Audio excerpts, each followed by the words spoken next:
રહ્યા છો સંદેશ ન્યૂઝ। હું છું પ્રીતિ। મોતનો બ્રિજ આખે તૂટી પડ્યો અને વડોદરાના પાદરામાં ગંભીરા બ્રિજ જે ધરાશાયી થયો છે તેને લઈને આ દુર્ઘટનાને લઈને મંત્રી ઋષિકેશ પટેલે નિવેદન આપ્યું છે।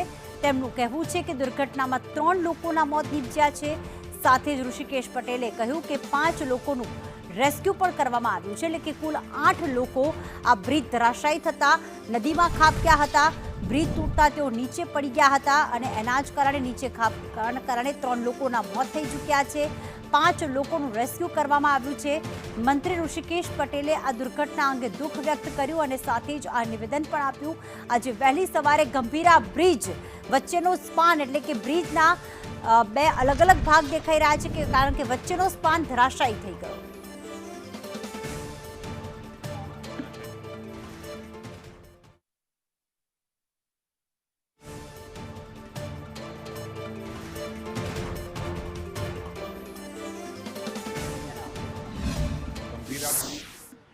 જે સૌરાષ્ટ્ર અને મધ્ય ગુજરાતને જોડતો આણંદ અને પાદરાને જોડતો આ બ્રિજ આજે વચ્ચેનો એક ભાગ એક સ્લેબ એ ધરાશાયી થતા લગભગ 5 જેટલા નાના મોટા સાધનો અંદર ખાબક્યા હોય એવી વિગતો પ્રથમ પ્રાપ્ત થઈ છે। 3 જણના મૃત્યુ થયા છે, 5 જણને આપણે રેસ્ક્યુ કર્યા છે અને 5-6 જણા જે સારવાર કરી અને એમને રજા પણ આપી છે અને 5-6 સારવાર હેઠળ છે।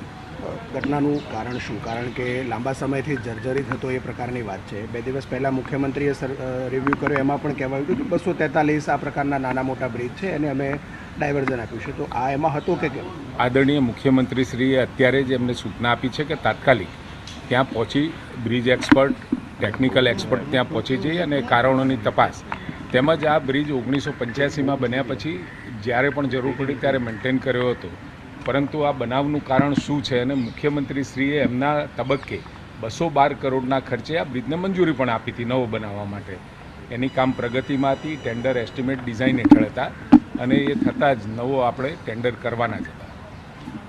સાહેબ 2 વર્ષ પહેલાં G24 કલાકે આ જ બ્રિજનું રિયાલિટી ચેક કરેલું અને ત્યારે પણ ખામીઓ સામે આવેલી।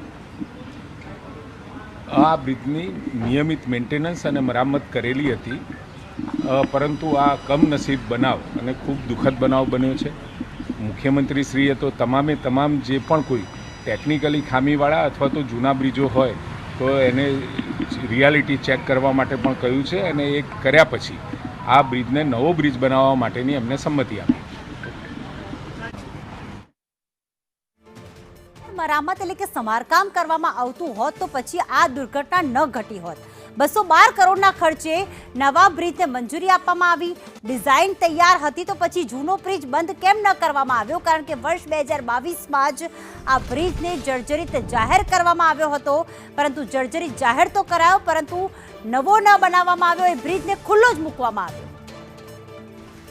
તે એક ગાડાને કંઈ નુકસાન થયેલું છે એવી પ્રાથમિક માહિતી છે અને અત્યારે અમારે સીએમ સાહેબે સવારે બનાવ બન્યો એટલે સૂચના આપી છે કે મુખ્ય ઇજનેર, ડિઝાઇનની ટીમ અને 2 બ્રિજ એક્સપર્ટને સ્થળ પર રવાના કરેલા છે અને એ લોકોને કીધું છે કે ભાઈ આ તમે આનું અહેવાલ આપો। અત્યારે અમે માહિતીની રાહ જોઈ રહ્યા છીએ। સાહેબ આ બ્રિજ જર્જરિત છે, સમારકામે થયું હતું, નવો મંજૂર થયો તો ક્યારે મંજૂર થયો તો એ પછીની કઈ કામગીરી ચાલુ? બ્રિજ છે ને ટ્રાફિકેબલ હતો, ગઈ સાલ જ રિપેર કરેલો હતો અને વધારાના ટ્રાફિકના આધારે 212 કરોડનો નવો બ્રિજ હમણાં જ મંજૂર કરેલો છે 3 મહિના પહેલાં, જેના અંદાજો ચાલુ છે।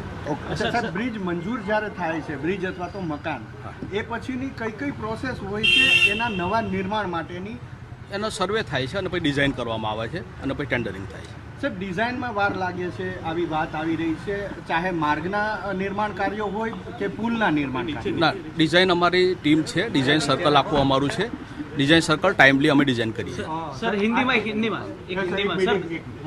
આ જે બ્રિજ છે સર, આ બ્રિજમાં જે પ્રકારે થયું એવા રાજ્યમાં અન્ય કેટલા બ્રિજ હશે જે માટેનો અભ્યાસ આ પ્રકારે ચાલુ છે અત્યારે?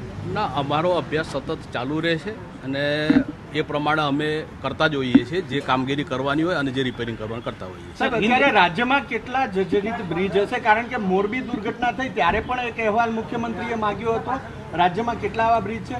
વચ્ચે બગોદરા પાસે એક બ્રિજ નમી પડ્યો હતો ત્યારે પણ આ અહેવાલ માંગવામાં આવ્યા છે। સર હિન્દીમાં આપી દો ને. એક મિનિટ બોલી નથી રહ્યા. એક મિનિટ પણ બોલશે ને હા પણ બોલશે તો બોલો.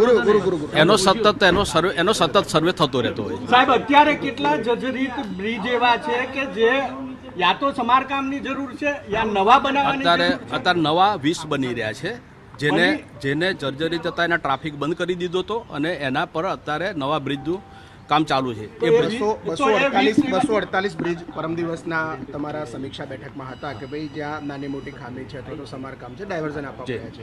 આ બ્રિજ એમાં હતો કે નહોતો? કારણ કે 248 તમે કર્યા છે તો આ કેમ ચાલુ રાખવું પડે તમારે? ના, આ બ્રિજનું રિપેરિંગ પતી ગયું. सर ठीक है हिंदी में आप ही दो ना. ये अभी मही नदी पे ये ब्रिज पे अभी सुबह जिसमें एक स्पान डैमेज हुआ है और अभी एक्सीडेंट हुआ उसका